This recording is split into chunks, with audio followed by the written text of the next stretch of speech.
L'inspiration est-elle plus grande que les Écritures? Bonjour chers frères et sœurs, je suis frère Mwenze Joamalou. Je suis heureux de vous retrouver pour échanger autour de ces questions. Il s'observe des échanges tumultueux sur les réseaux sociaux autour de cette question.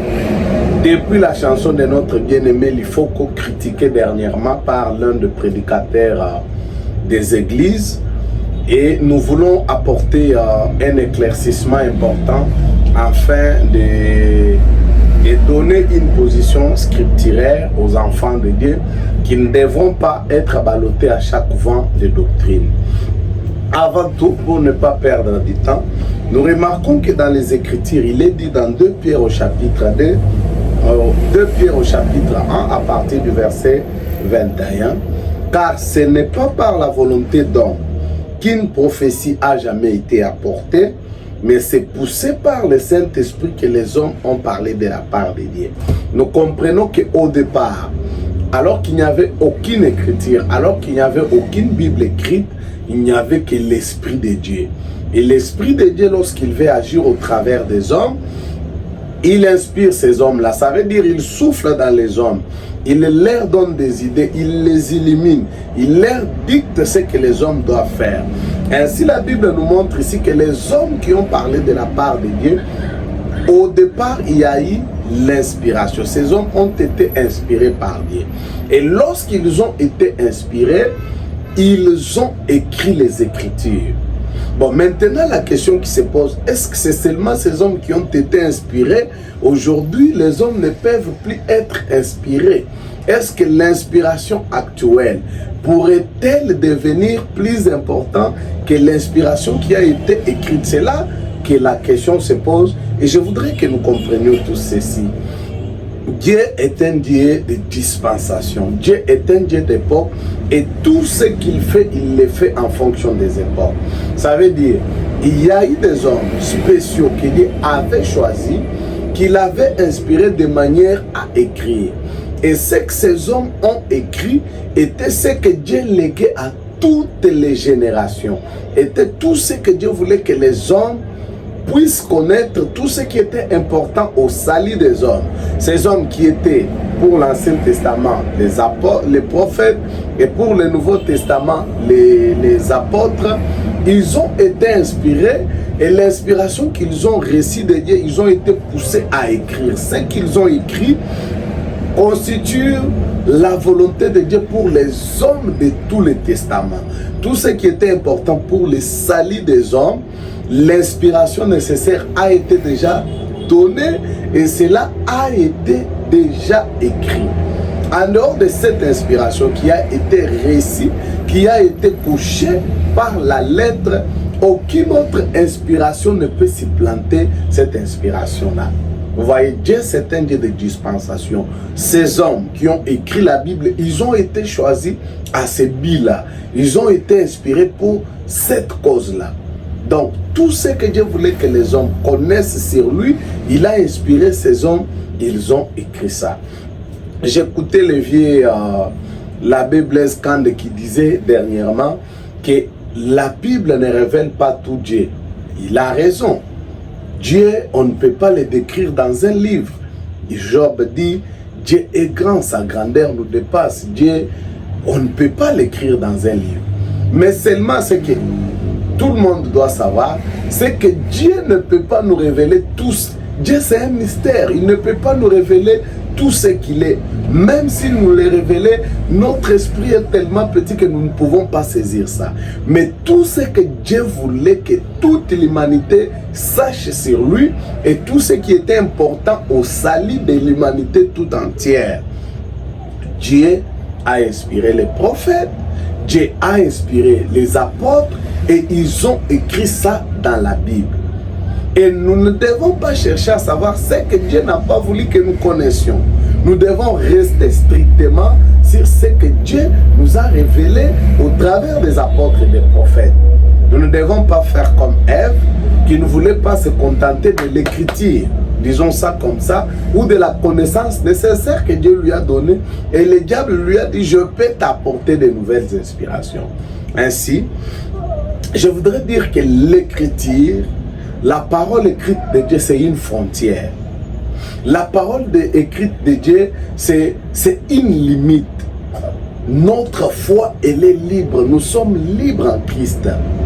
Mais notre liberté, il se limite tant que nous sommes dans le pays, tant que nous sommes à l'intérieur des frontières, nous avons la liberté. Ça veut dire, à l'intérieur de l'écriture, nous avons la liberté d'être inspirés. Mais si notre inspiration sort déjà des écritures, en ce moment-là, notre inspiration est fausse.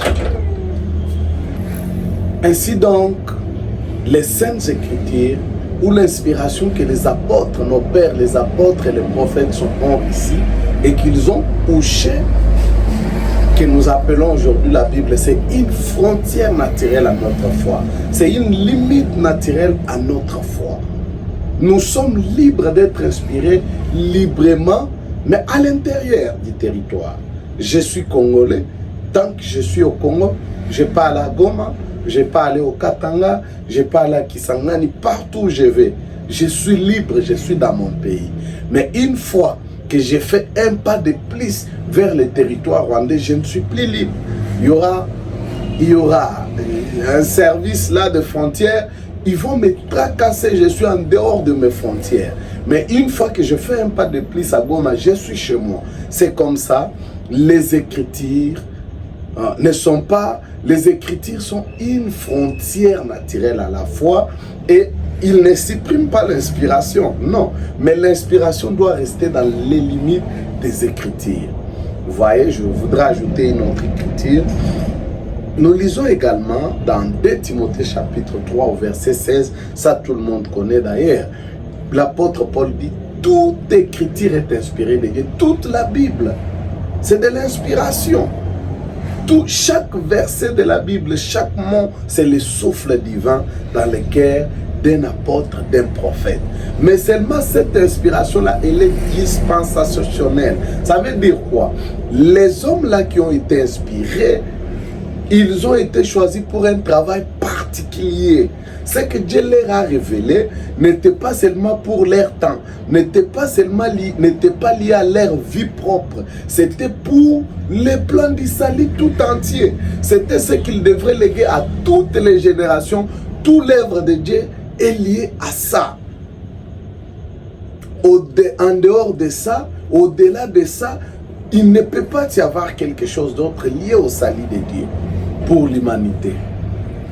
Chaque écriture qu'ils ont écrite était une inspiration, le souffle de l'esprit dans leur âme, notre héritage pour notre salut nous tous. C'est ainsi que l'apôtre Paul dit, toute écriture est inspirée de Dieu, utile pour enseigner, pour convaincre, pour corriger et pour instruire dans la justice. Vous voyez ça? Alors, ces hommes ont été inspirés, ils nous ont légué cette inspiration. Et maintenant, l'esprit qui a inspiré ces gens-là, parce que c'est là le problème. Il y en a qui s'en tiennent littéralement à la lettre, oubliant que la lettre vient de l'esprit, oubliant que la lettre c'est une frontière qui cache un territoire, oubliant que la lettre n'est pas des chaînes. Donc l'écriture n'est pas quelque chose qui vous lie, vous n'êtes plus libre, vous perdez votre liberté. Non, l'écriture ce n'est pas ça. L'écriture c'est une frontière. À l'intérieur de la frontière, vous avez la liberté. L'écriture n'est pas une chaîne qui vous lie, maintenant vous ne pouvez plus bouger. Non, c'est là que nombreux qui sont des fondamentalistes font l'erreur parce qu'ils font de l'écriture une chaîne. Vous voyez ça? Le même esprit qui a inspiré les apôtres, le même esprit qui a inspiré les prophètes, le même esprit continue d'inspirer. Seulement au travers des apôtres et des prophètes, qu'est-ce qu'il a fait? Il a tracé les frontières. Donc, tant que nous sommes à l'intérieur de l'écriture, nous avons la liberté d'être inspirés. Seulement notre inspiration aujourd'hui ne peut pas outrepasser la frontière que nos pères, les apôtres et les prophètes ont écrit. Voilà. La chose est tellement simple, parfois les gens se brouillent et je me dis toujours c'est sans raison. Il suffit de comprendre ça comme ça.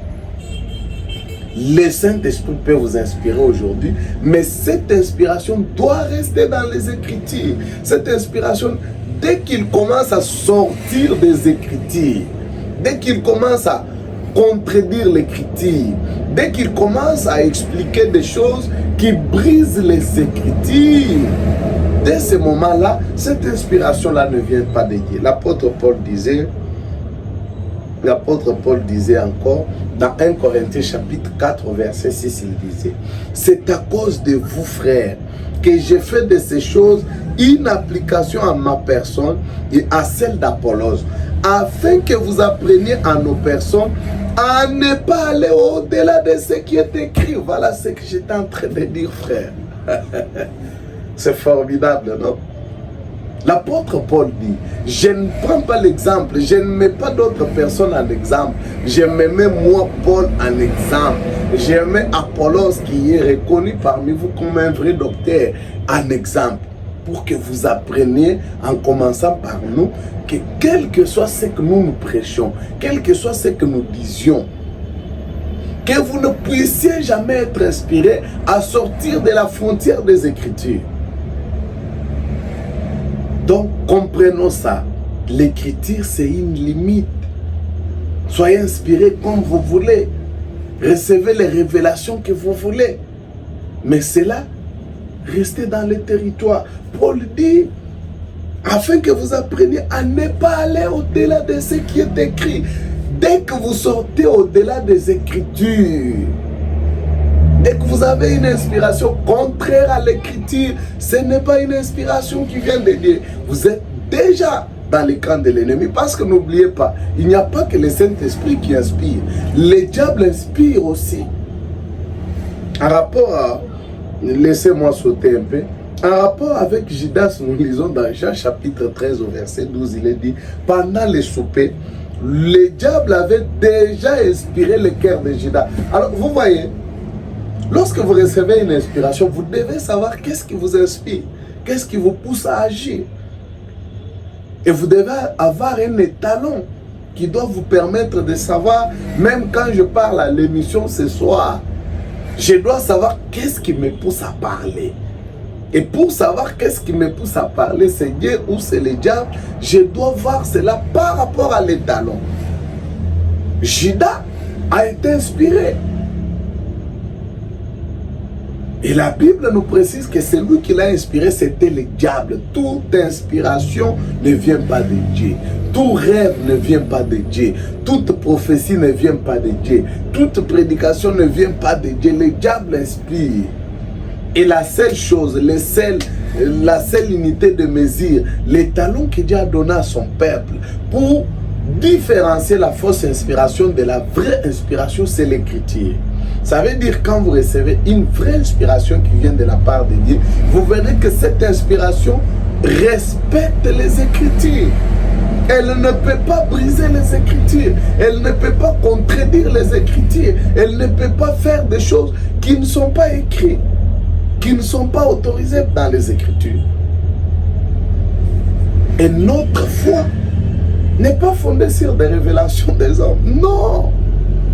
Nous ne devons pas croire n'importe qui se lève, dit n'importe quoi, j'ai rêvé ceci, et on va se lancer à croire à ce qui a fondé notre foi sur ce qu'il dit, parce que l'apôtre Paul, j'aime cet homme, dans Ephésiens 2 au verset 20, il dit, vous avez été édifiés sur les fondements des apôtres et des prophètes. Voilà, notre foi est édifiée sur l'inspiration que nos pères, les prophètes ont réussi, que nos pères, les apôtres ont réussi et qu'ils ont couché dans la Bible. C'est là que repose notre foi. C'est cela notre fondement. C'est cela notre base solide. Nous nous tenons là. Et toute inspiration qui n'est pas conforme à ce qui est écrit, nous rejetons ça. Nous reconnaissons par là que cette inspiration-là ne vient pas de Dieu notre Père, mais plutôt du plus grand trompeur que le monde n'ait jamais connu, le père du mensonge. Il a commencé à tromper notre mère Ève en lui disant, je t'apporte une nouvelle inspiration. Et notre mère Ève s'est laissée emporter par cela. Aujourd'hui, lorsque les gens essaient de supprimer l'écriture, c'est pour emporter les gens vers des révélations farfelues. Et lorsque les gens n'ont plus d'écriture, ils ne savent plus contrôler. Ils vont adorer Marie, ils vont adorer les statues, ils vont adorer Branham, ils vont avoir toutes sortes de choses. Nous devons faire attention. La foi doit trouver un fondement. Et le fondement solide de la foi, c'est l'écriture. C'est là qu'est basée notre foi. Écoutez encore, dans 1 Corinthiens, au chapitre 14, au verset 37, l'apôtre Paul dit ceci. Si quelqu'un croit être prophète ou inspiré, donc là où tu es, si tu crois que toi aussi tu reçois des inspirations, si tu crois que toi aussi, tout ça, tes rêves, tes visions, tes prophéties, tout consort, on n'en disconvient pas. Mais l'apôtre Paul dit ceci.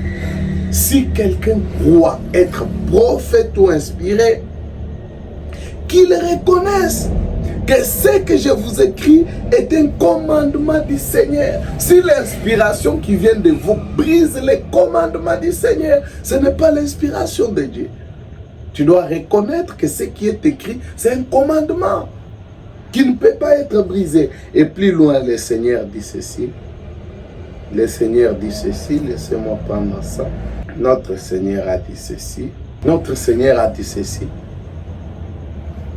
Dans Matthieu chapitre 5, au verset 18, il a dit, « Car je vous l'ai dit en vérité, que le ciel et la terre ne passeront point. Il ne disparaîtra pas de la loi un seul iota ou un seul trait de la lettre jusqu'à ce que tout soit arrivé. » Il continue au verset 19 et dit, « Celui donc qui supprimera l'un de ses plus petits commandements et qui enseignera aux hommes à faire de même sera appelé le plus petit dans le royaume des cieux. Mais celui qui les observera, qui enseignera à les observer, celui-là sera appelé grand dans le royaume des cieux. »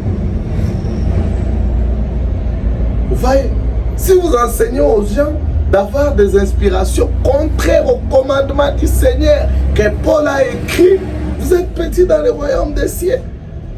Même si les hommes vous considèrent comme grand, vous êtes petit, vous êtes rien dans le royaume des cieux.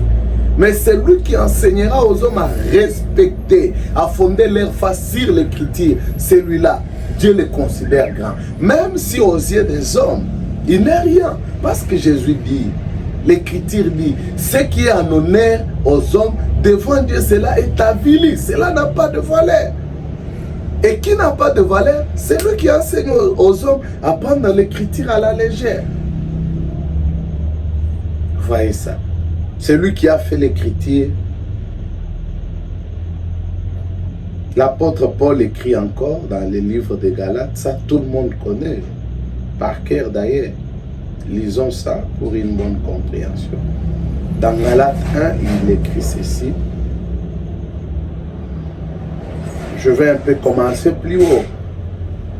Galates 1 au verset 6, il dit ceci. Je m'étonne que vous vous détourniez si promptement de celui que vous appelez par la grâce de Christ pour passer à un autre évangile. Non pas qu'il y ait un autre évangile, mais il y a des gens qui vous troublent et qui veulent renverser l'évangile de Christ. On le voit avec leur inspiration personnelle. Il dit, mais quand nous-mêmes, quand un ange du ciel annoncerait un autre évangile que celui que nous avons prêché, qu'il soit anathème. Toute personne qui amène sa révélation, son inspiration, contraire à l'inspiration que Paul, Pierre, et Esaïe et les autres ont réussi, qu'il soit maudit. Il est maudit. C'est une personne maudite. Ce n'est pas moi qui l'ai dit, c'est l'apôtre Paul. Et le Seigneur du ciel et de la terre, il le dit lorsqu'il conclut la Bible. Il conclut ceci. Ça aussi tout le monde connaît. Apocalypse 22 au verset 18, il dit, je le déclare à quiconque entend les paroles de la prophétie de ces livres. Si quelqu'un y ajoute quelque chose, Dieu le frappera de fléaux décrits dans ces livres. Et si quelqu'un retranche quoi que ce soit des paroles du livre de cette prophétie, Dieu retranchera sa part de l'arbre de la vie et de la file sainte décrite dans ce livre. Si nous recevons une inspiration qui s'oppose, qui brise, qui détruit, qui efface les Écritures, notre part à la vie éternelle sera ôtée. Notre nom sera, ça veut dire notre nom sera supprimé du livre de vie. Nous perdrons accès à la vie. Je voudrais ajouter, frère Branham, avant que nous puissions conclure, dans la prédication démonologie domaine religieux, il dit ceci, je vais lire en sautant. Il dit bon, au paragraphe 99. Et puis, l'Urim Tumim aujourd'hui, c'est cette Bible. Si quelqu'un a donné une prophétie ou un songe, et que ça ne concorde pas ou ne se reflète pas dans cette Bible de Dieu, c'est faux, ne croyez pas. Frère Branham nous dit ta révélation, ton inspiration qui n'est pas scripturaire, nous ne devons pas croire ça. Et puis il parle de l'homme qui est venu lui dire, Dieu lui a envoyé en voyage missionnaire avec un homme de Dieu. Il lui dit au paragraphe 101, il dit, j'ai dit Victor, votre songe était bien beau, mais c'est le diable qui vous l'a donné. Reconnaissez la source des songes, la source des visions, des inspirations que vous recevez. C'est le diable ou vous les recevez de qui? Tant que c'est contraire au fondement scripturaire, c'est le diable qui vous les donne. Il dit, au paragraphe 103, et quand un prophète avait donné une prophétie, qu'il l'avait prononcée et qu'on voulait savoir si cette prophétie était vraie, il l'a présentée devant l'Urim Tumim. Et si la voix de Dieu faisait briller les lumières sur l'Urim Tumim, alors c'était la vérité absolue.